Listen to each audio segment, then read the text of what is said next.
expressed on this program are not those of intellectualradio.com, its subsidiaries, or sponsors. Encouraging, educating, and empowering you into action. This is Warriors Talk with your host, Lady ReShell. Hello. Welcome to Warriors Talk with author and founder Lady ReShell, where we move away from awareness towards action. It's Testimonial Monday, and our topic for today is the voice of victory in the valley. We are live on Intellectual Radio. We just heard from the Drive at 5 with Roman. Keep it locked right here on Intellectual Radio and allow us to feed your brain. On the last episode of Warriors Talk, Dr. Michelle and I talked about air pollution and its impact on your health and cancer risk. Head on over to YouTube, type in Intellectual Radio, and stay connected for any episodes you may have missed. The quote of the day is, once you choose hope, anything is possible. Here are your trending topics for today. According to CNN, the doubt surrounding the alleged kidnapping of Carlee Russell, which Alabama police said they couldn't verify, threatens to overshadow thousands of unsolved cases of missing Black people, according to advocates. Russell went missing shortly after she called 911 on July 13th to report a toddler in a diaper walking along the highway. Police said Russell mysteriously returned home on foot around 10:45 p.m. 2 days later. Hoover Police Chief said police were unable to verify most of the 25-year-old's initial statement to investigators, including a claim that a man with orange hair abducted her after she got out of the car to check on the child. The police chief said after finding Russell's cell phone, the police discovered web searches for, do you have to pay for an Amber Alert? Or the movie Taken. There are so many questions left to be answered, but only Carlee can provide the answers, according to the chief police. Russell's mother said she believed that her daughter was abducted before returning home. She said Carlee has given detectives her statement, and hopefully they are pursuing her abductor. Black families say that they often struggle to get police to take missing person cases seriously. Officers are slow to investigate their loved one's disappearance and immediately label them as a runaway. On the other hand, cases with missing white women and children are treated with urgency and thrust into the national spotlight. So the possibility that Russell might have fabricated her kidnapping has left many people who helped in the search frustrated and worried about future missing person cases. According to 2021 FBI data, Black people make up 31% of the missing persons report and only 14% of the US population. White people, meanwhile, make up 54% of the missing persons report and 76% of the US population. That is your trending topic for today. We are so grateful for our sponsor on today. We have Pastor Michael Richardson with the Emanuel Church of God in Christ, who has a special message for us. Greetings, I am Pastor Michael Richardson. And I am First Lady Anastasia Richardson from the Emanuel Church of God in Christ. We're located at 3058 West Van Buren in Chicago, Illinois. We are building upon a solid foundation. And we're inviting you to join us every Sunday morning on Facebook Live at Emanuel COGIC at 10:15 Central Standard Time. And you can also view our videos on our YouTube channel at Emanuel COGIC-MR. Once again, this is Pastor Michael Richardson and First Lady Anastasia Richardson, and we're from the Emanuel Church of God in Christ. We are building upon a solid foundation. My special guest today is the Chief Inspiration Officer of Inspired, inspirational speaker and author and health advocate, the founder of A Health Coach for Me. She is a holistic stress reduction health coach supporting women's wellness, a breast cancer thriver. She does not want a diagnosis of any type to be a wake-up call that forces women to pay attention to their health and wellness practices. Welcome to Warriors Talk, Nicholle Surratte. Hello, Nicholle. Hi, how are you? I'm good. So glad that you can join us today. Thank you for the invite. Yes, I'm looking forward to you sharing your wealth of knowledge, your experience, and talk about all the good things that you have going on. Let's do it. Yeah, let's do it.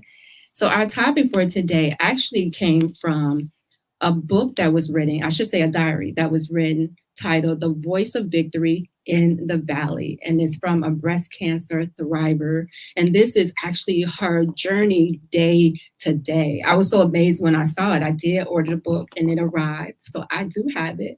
And anybody who is going through a cancer diagnosis, just recently diagnosed, you want to get this book. If you know somebody who was just recently diagnosed, or even if you're taking care of someone who's diagnosed, you want to get this book. So make sure that you share this show out for someone who may need this information. They can value the information by sharing the show out to individuals who may benefit from it. So let's dive right into this topic, the voice of victory in the valley. Nicholle, the first thing I want to do is talk about, where did it start for you as it relates to a cancer diagnosis? So I just celebrated my 12th cancerversary in June. Yay! And, I got up one morning and something didn't look right.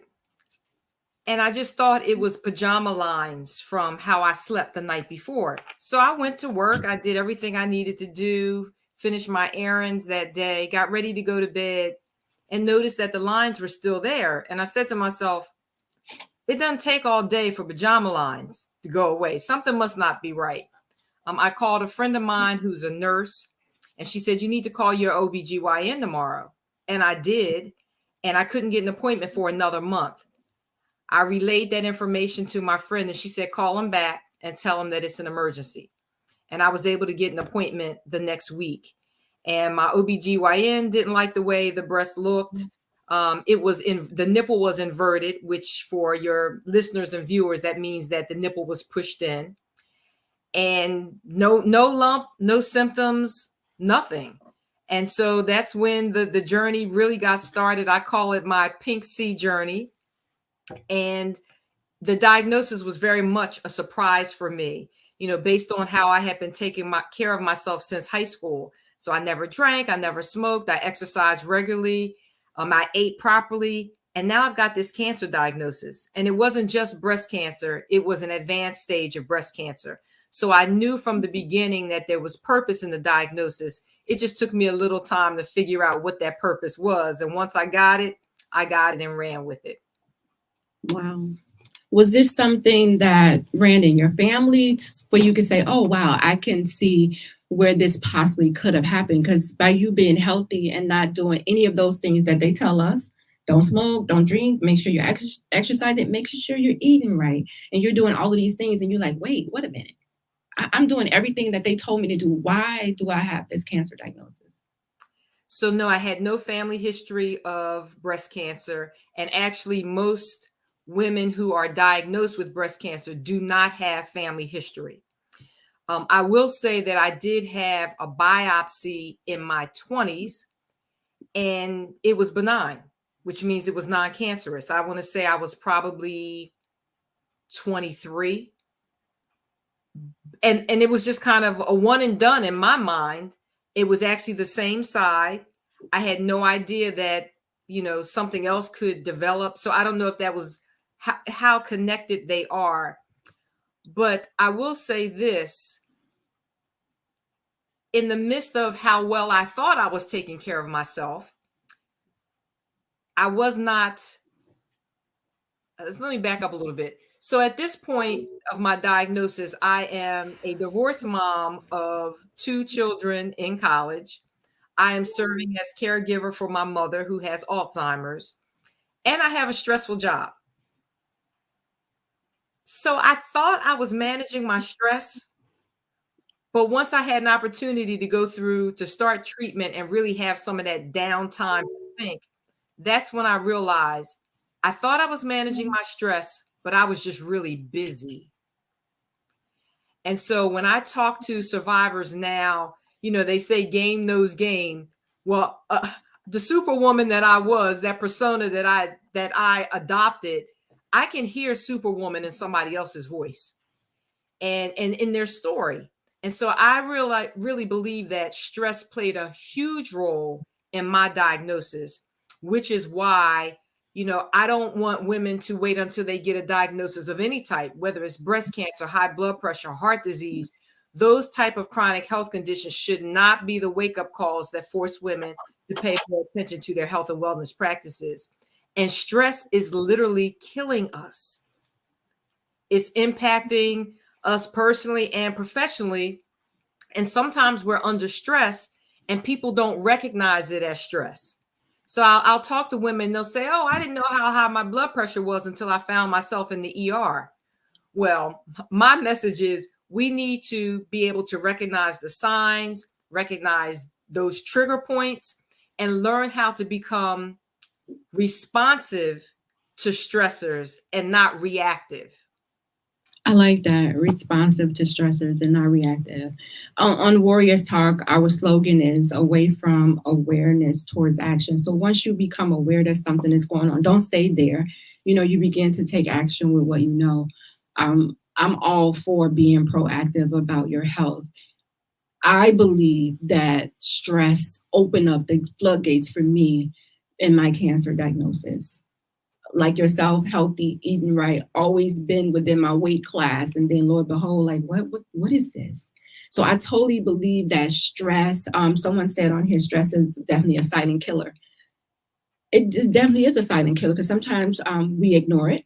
Mm-hmm. Sometimes, like Nicholle said, we think that our body is one way because of all the things that we're doing. But if you're not going to the doctor, getting those numbers checked, then you don't know. So don't just go off of the outside, everything. Sometimes we look at people on the outside and say, oh, they look healthy and the inside is just all messed up. Right. So go to the doctor and verify, get them to run the numbers so you know where you stand. And I see some of the questions that are coming through. So in terms of stress has been linked to chronic health conditions such as heart disease, high blood pressure, diabetes, depression, anxiety, obesity, and cancer. And one of the things that I love about being a health coach for women, I'm a former teacher, so I love to do the research.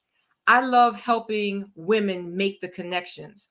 So you may read an article and it'll talk about stress. You'll read another article that'll talk about sugar. And a third article might talk about inflammation. But when I started to do the research, I was just kind of blown away because there's a connection between stress, sugar, and inflammation. And inflammation is the root of all chronic health conditions. So, for example, you have a stressful day at work, you come home and the cookie jar calls your name. Well, do you eat one cookie? Absolutely not. You polish off the whole bag. And what happens when your body is inflamed, when you probably know that song, This Girl Is on Fire, that's literally what it means. So when inflammation occurs in your body, it stretches the skin. And then when the inflammation subsides, the skin retracts. So over time of this stretching contraction process, now we got sagging skin. Well, sagging skin stresses me out. And so now we get on what I call this vicious cycle, and we go back to the stress, the cookie, the inflammation. And now we're in this again, vicious cycle. And it's not that all stress is bad. That's not the case. Stress is actually built in. We have a biological response to stress. So, if there's an oncoming car, your body needs to shift into high gear so that you move out of harm's way. So that's a good stress because it gives you the energy that you need to flee. And then when the situation resolves itself, your body goes back to normal. It's that chronic stress that's lasting weeks and months at a time that starts to weaken your immune system. And so now when you need your cells to fight for you, they can't because they're depleted. So we really have to be proactive instead of reactive about our health. Love it. The comments are coming in. Anna says, thank you for explaining that. Lisa is joining us today. Hey, Lisa. Angela says, stress does cause harm to our bodies. I think I read this one. Stress definitely is a silent killer. And then Kenya also said, most is the key word. She was talking about what you said earlier. Breast cancer runs heavily on her mother's side, and it missed her siblings and went to the eldest grandchild. That's her. Wow. And I'm actually glad that the other Nicholle shared that information, because one of the things that needs to change, especially in communities of color, we have to have conversations about family medical history. Cancer has been that hush hush thing that we've been sweeping under the carpet. We need to know family history, not only on your mother's side, but on your father's side as well, because there are some male cancers that have a connection to breast cancer.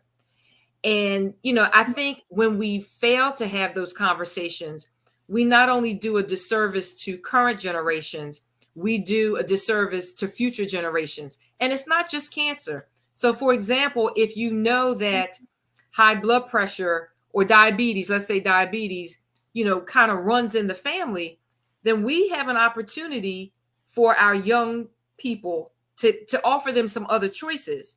We don't want to continue to feed them unhealthy foods or put them in stressful situations where we know that what the potential is in terms of coming down the line. So we can start to introduce them to, fresh fruits and vegetables, helping them make better choices at an earlier age. Because, one thing like type 2 diabetes, we used to talk about juvenile diabetes. We don't even talk about that anymore. We have so many young people who have type 2 diabetes, which is always thought to be an adult form of diabetes. So we've really got to change this around. And I know that stress is impacting our young people. Even if they don't have language, especially when COVID hit, we thought COVID was going to be send the children home for 2 weeks. We'll see them later. And 2 weeks turned into 2 months, which turned into 2 years. And as a former educator, I thought, oh my goodness, these parents and guardians are not going to know what to do with these little people. So I got on social media, I put my teacher hat back on, and I gave them things to do so that they could continue the learning experience at home. So for example, go in the kitchen and fix a recipe with your child or your grandchild. You're covering math, you're covering science, you're covering language arts. And it's that bonding part. A friend of mine who's a high school teacher, I told her what I was doing. So she did the same on the high school level. And so I said to parents, even if your children and grandchildren don't have the language, don't assume that they are not stressed out about what's going on, because trust me, they were thinking, why am I still home? I should be on the bus. I should be wearing my uniform. I don't see my teachers. I don't see my friends. So don't assume that they're not stressed because they're not saying anything. And as you alluded to earlier, we can't assume that because everything looks great on the outside, that things are right on the inside. So one of the terms that I was exposed to as I went through my health coach training was, everybody's familiar with tofu, right? So the acronym is TOFI, TOFI. People are thin on the outside, but fat on the inside because they're not necessarily eating properly, and their fat cells are creating harm on the inside. So we can't look at the outside and make a decision at all. And so I am teaching women about self-care. We can't view self-care as being selfish. And it's not, I used to say, we put ourselves on the back burner as women. I don't say that anymore. Lady ReShell, we're not on the front burner. We're not on the back burner. Half the time we are nowhere near the kitchen because we're so busy taking care of everybody else and everything else, and our health is last on the list. Well, we have to put ourselves on our to-do list, because if we don't, who will? I totally agree with that. Nicole says, come on and teach. She's definitely doing that. She says she totally agree with you. Angela said, yes, yes, yes. It is so very important to ask our parents or our grandparents and family about medical history. I heard someone say when you go to the family reunion, Nicole, to get some sort of sheet or maybe some sort of computer program to where people can input information about like the different medical issues that they've been having so that you can like get a collective and then you can share the information, not the names of the people who had what, but just what people are dealing with in the family so that people can be aware. Absolutely. I know at a family reunion before COVID, but what wasn't before COVID, right? We did blood pressure checks because we have nurses in the family.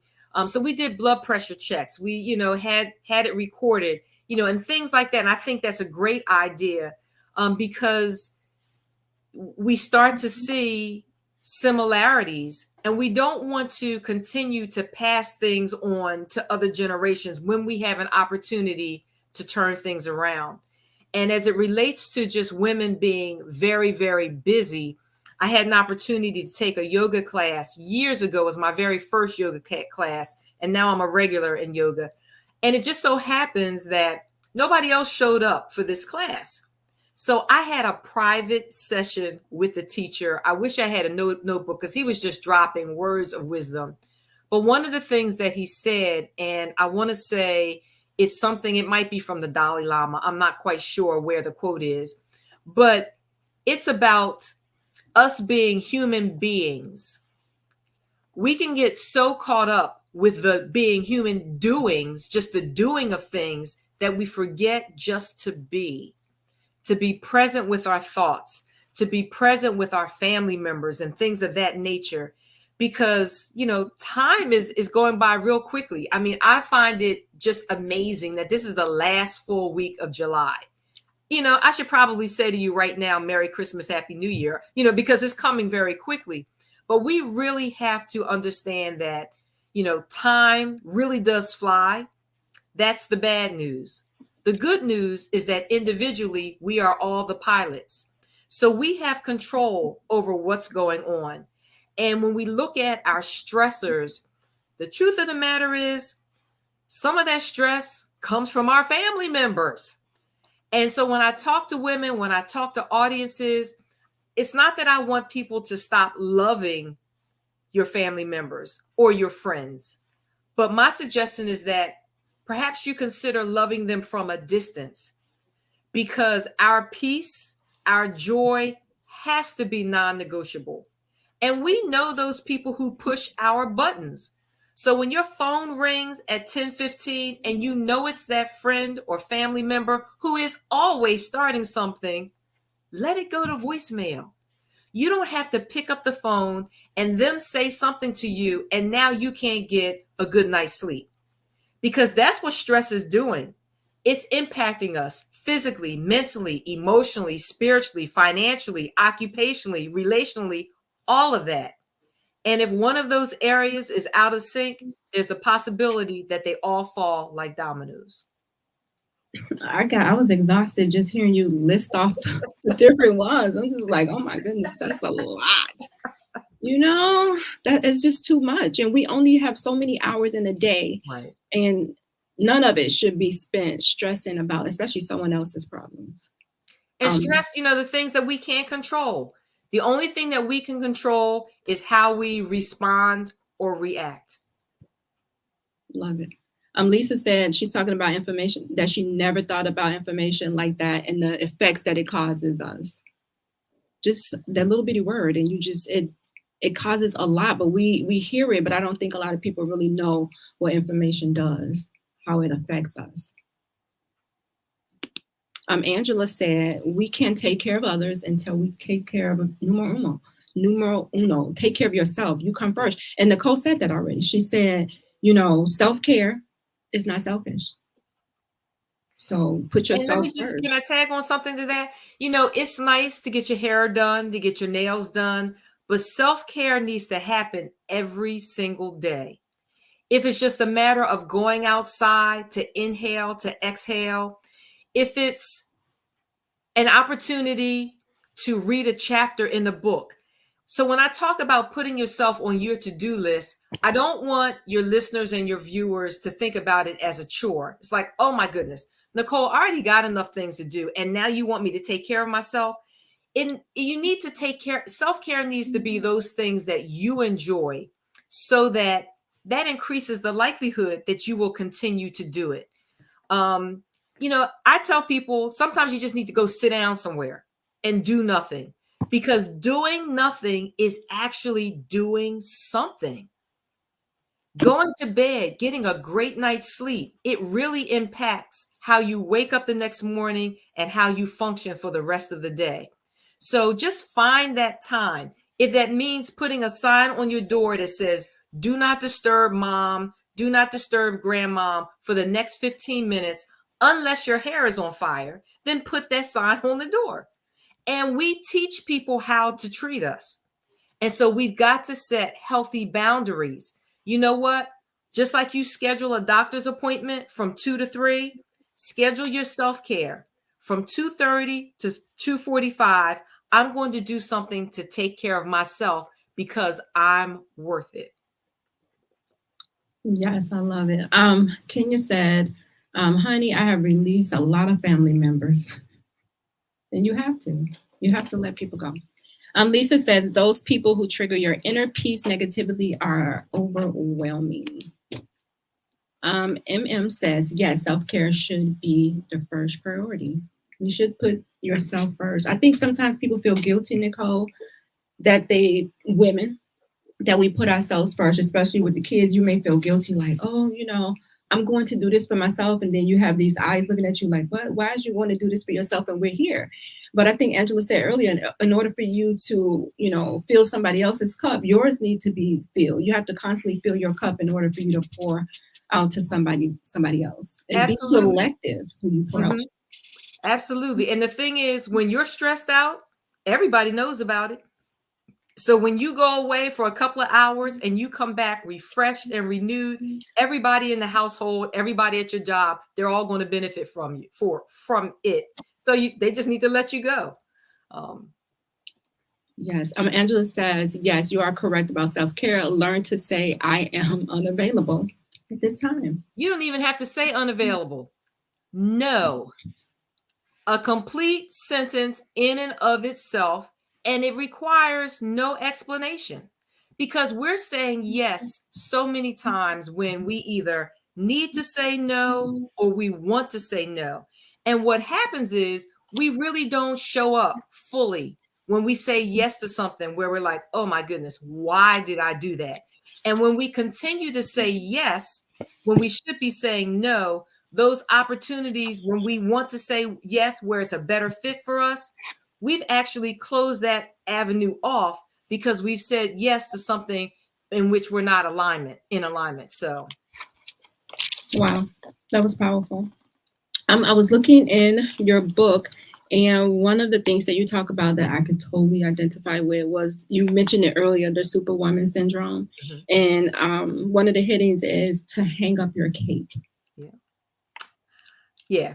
We need to hang up our cape. And when I'm talking to somebody and I'll say to them, if I come over to your house, I expect to see the cape in the closet, because you just need to take it off. And, so many times we're trying to be Superwoman and we are actually running on empty. We don't have anything else in our tank. But the benefit of the Superwoman cape is that you can take it, you can put it around yourself to give yourself a hug. If you need to shed some tears, you can use that cape to wipe your tears away. You can take that cape and just put it over your head and just have some me time, some quiet time. So there's some benefits in the cape, but we really have to get away from that Superwoman persona. I actually have a Facebook group, and it's called Superwoman University, but it's not about aspiring to be Superwoman, because that in and of itself is stressful. What I'm about is embracing what's super in every woman. So what I'm looking to do is I'm actually looking to put a space between superwoman, because we are super women. We all have something to contribute and to bring to the table. So I'm talking to the women about self-care, but I've also introduced them to the concept of squad care, where we are taking care of each other, holding each other accountable. And that's one thing that I love about being a health coach, is that I really do function as a coach. So if you think about football, if you think about basketball, I'm on the sidelines with my clients. We are mapping out their health and wellness strategy, but they go onto the field, they go onto the court to execute, knowing that I'm going to be their biggest cheerleader. I'm going to be their accountability buddy every step of the way. Yes. Angela said, you know what? She needs to say no more often. And also in the book, you talk about the mindset shift. And I know in order for us to even think about those self-care days, there has to be some sort of shift in your mind for you to make it seem like you deserve it, or to know that you deserve those days. One of the things you talked about was accept the challenge to change. And you said the health decisions that you make or fail to make have a direct impact on the quality of your life. They may even impact the quality of your days on earth. Your health is your wealth, and your health is about more than just you. Yeah, you picked out some of my favorite sayings. So I'm a former educator, and words are really important to me. So when I talk about mindset, I'm talking about where you set your mind, because there is a direct a correlation between what's going on with your gut health and brain health. And so if you are thinking, whether it's breast cancer, whether it's some other chronic health condition, if you're thinking, oh my goodness, this is it, and that's what you're rehearsing. That's the tape that you're playing back is, oh my goodness, I'm going to be sick for the rest of my life. They only gave me 3 months, and, I might as well start. I know people who have been given 3 months, and 10 years later, they're still here. So you have to think about, and I know what was important for me is to set my mind on the fact that, number one, there was purpose in my diagnosis. And there's purpose in my life, that I was created on purpose, with purpose, to fulfill purpose. And cancer just happens to be a part of my purpose. And when you look at the word challenge, so here I go with my me being a word nerd, if you would. If you look at the first 3 letters of the word challenge and the last 3 letters of the word challenge, they spell the word change. So you can't have a challenge without change. And I get it. Change is challenging. It's difficult. It's hard, but it's necessary for growth and development. And, the truth of the matter is, and perhaps you've heard this said, nothing changes if nothing changes. If you know that you are at risk for X, Y, and Z, and you have other issues like obesity that put you at risk for diabetes, or put you at risk for X, Y, and Z, if you don't do anything about it, nothing changes if nothing changes. And we need to be mindful as women, the messages that we are communicating to those next generations, because they're not only listening to us, they're watching us. So we can't say one thing and do something else. Ooh, that's true, because I know my babies be watching everything that I do. So setting those good behaviors, that they can carry on into their life, it's important. It really is, because they'll say, how our grandparents ate, and it's like, oh, they ate like that. Oh, why are you cooking it like that? Oh, they cooked it like that. Not really asking why they putting all of those ingredients in there the way that they cook it. We just follow the recipe instead of, seeing what's really healthy and what's going to work out for us. I heard this quote, Nicholle said, your lifestyle loads the gun and your behavior pulls the trigger. Right. Totally agree. What I say to people to add on to that is that we need to be two things. We need to be eating as if our lives depended on it, because they truly do.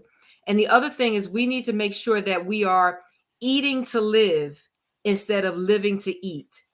When I'm talking to audiences, when I'm working with my clients, I don't use the word diet, because I believe diet is very limiting. So you're having a conversation with someone, they'll say, oh, I can go on a 2-week diet. Well, that's what they said. But what they're thinking is, on day 15, I'm going to get the biggest slab of ribs. I'm going to get the biggest bucket of cheesy fries, because they don't realize that it's about lifestyle changes. And it's not trying to be perfect, but if you're 20 pounds overweight, that didn't happen overnight. You can't expect to change that overnight, but a lifestyle change. And it's so important to people to understand that the small changes over time really give you big results, and it can be done. So we've got to think about this as a lifestyle. And just because it was done generations ago, the food isn't the same as what our grandparents ate. Their lifestyles were different. A lot of them were walking, they're working the farm, they're doing XYZ. We're in a generation where a whole lot of people are couch potatoes, and the only thing that they're working are their thumbs or remotes and games. So it's a whole different situation. And so we have to have a different mindset, and we have to have a different approach about how we handle 2023 and beyond. Yes, we know cancer doesn't happen overnight. So, some people think, oh, it happened because of something you did yesterday. No, it doesn't. So you have to be really intentional about what it is that you put in your body, what it is that you put in your mind, and what you put in your mouth. Yes. And it's like she said, it's not an overnight thing. It's a lifestyle. So if you can look at it like it's a lifestyle, I think people get discouraged when they hear the word diet, because they know they're going to fail at it. Mm-hmm. But when you say lifestyle, then it's like, okay, this is something I can do a little bit every day to achieve that goal. And the goal is achieving it is doing something every single day about it. And I'll tell people, if you decided you've got this goal in terms of how you're eating, if something happens and you slip up, don't beat yourself over the head about it. I had one person I was coaching, and we were doing a Biggest Loser competition at my church, and he was on my team, and he called me up and he said, Coach Nicholle, I fell off the wagon, and the wagon rolled over me a couple of times. And I'm like, okay, we don't want that to happen. But let's say you slip up. Give yourself some grace and space. And the next time you have an opportunity to make a better choice, make a better choice. So if it happens on a Thursday, don't say, oh, well, I slipped up on Thursday. I might as well just wait until Monday to get back on track. And you pig out for the next 3 days. No, you slipped up. It happened. It's the past. We can't do anything about the past. But the next opportunity you have to make a better decision, make a better decision. And I'll tell people, we have to, again, watch our words. So as a teacher, I didn't tell my second graders, don't run, because what they heard was run. I would tell them, use your walking feet. You can hop, you can skip, you can even slither if you want to, but I wouldn't say don't run. So to my clients and to my audiences, I don't want them to say, I can't have chocolate. Because what your brain hears is have chocolate. So I want them to flip the script and say, I choose not to have chocolate. Now I'm in control and not the chocolate having control over me. And if I choose to have a piece of chocolate, then I suggest get it while you're out and about running your errands, get your piece of chocolate, consume it. Don't bring a bag of chocolates into the house, because as well as you have hidden it from yourself, you know where it is. So consume it outside of the house, come in the house and do what you need to do, but not to feel guilty about it. Because if we feel like we're depriving ourselves, that makes us want it more. Ain't that the truth?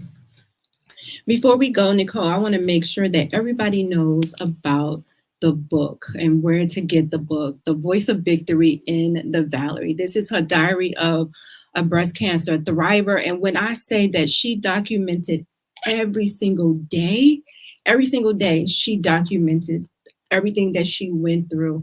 I even saw letters in there that you got from the people that love you, your doctors. And I was just like, oh my goodness, like this was amazing.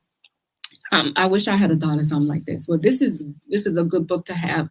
Like I said, for someone who's just getting ready to start their journey. So tell them where to get the book and also where the name came from. May I talk about the name first? You sure can. Okay. My name, Nicholle, means victory. And I've always known what my name has meant, but it wasn't until maybe a decade ago, my bishop did a series at church on knowing the meaning of your name.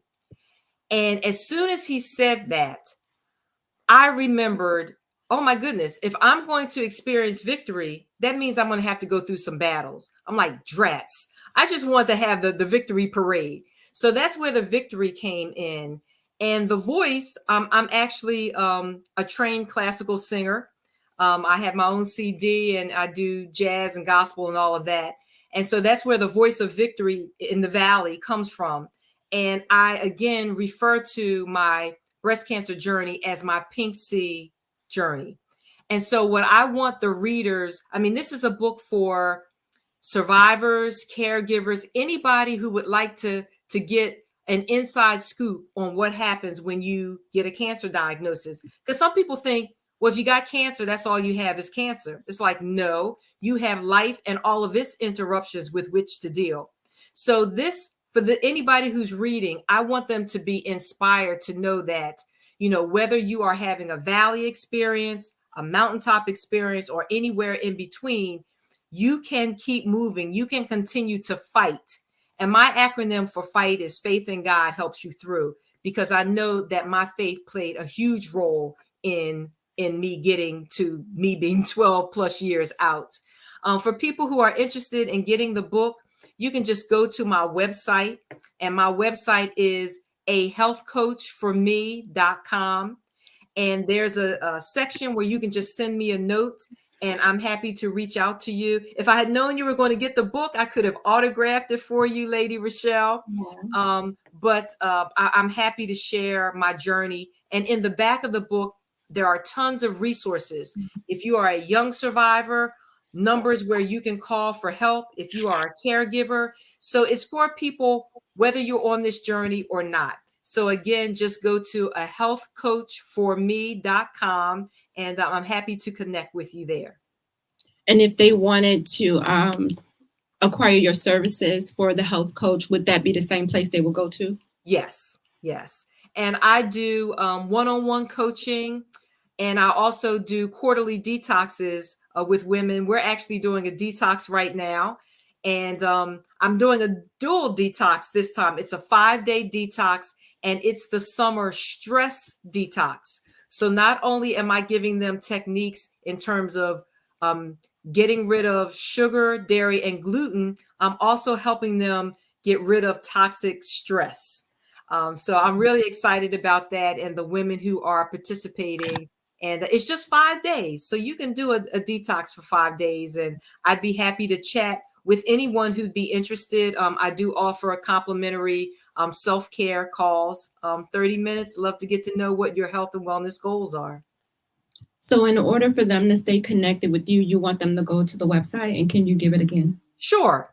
ahealthcoachforme.com, and it's 4 FOR, not the numeric 4. So ahealthcoachforme.com. I'm also on LinkedIn, and yeah, I'd love to connect with your audience.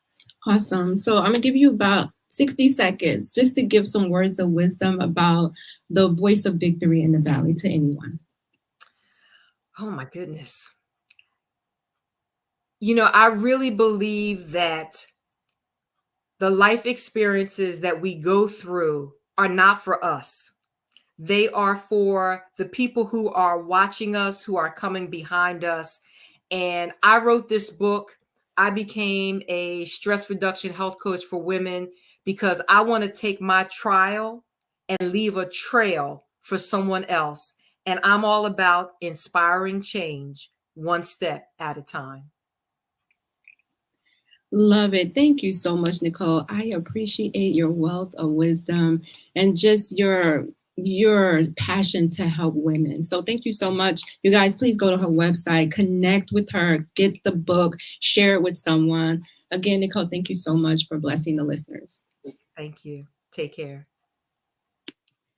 Thank you guys for tuning in to Warriors Talk. Don't go anywhere. Stay tuned at 7 p.m. We have the People Show with Mark Wallace and Charles Thomas. I will leave you with these words of wisdom. Cancer is not a death sentence, but it is an awakening to live your best life. As always, thank you for tuning in to Warriors Talk with author and founder Lady ReShell, where we are changing lives one warrior at a time. Thank you for listening to this week's edition of Warriors Talk with Lady ReShell. To find out more about Warriors Talk, follow at Warriors Talk, the number 1, on all social media outlets, and Warriors Talk with Lady ReShell on YouTube. Please join us next week and every Monday evening at 6 p.m. Central Standard Time on intellectualradio.com for Warriors Talk with Lady ReShell, where we encourage, educate, and empower you into action.